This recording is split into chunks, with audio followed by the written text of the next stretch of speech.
and by international treaty, it has been welded half open,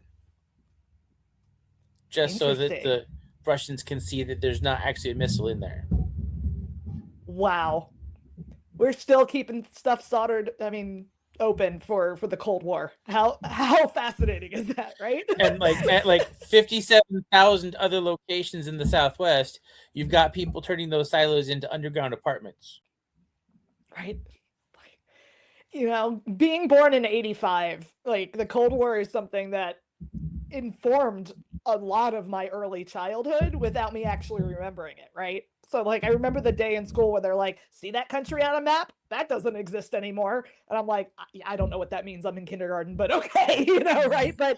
Um but just the fact that, you know, who are the bad guys in every movie when we were kids? It was Russians, right?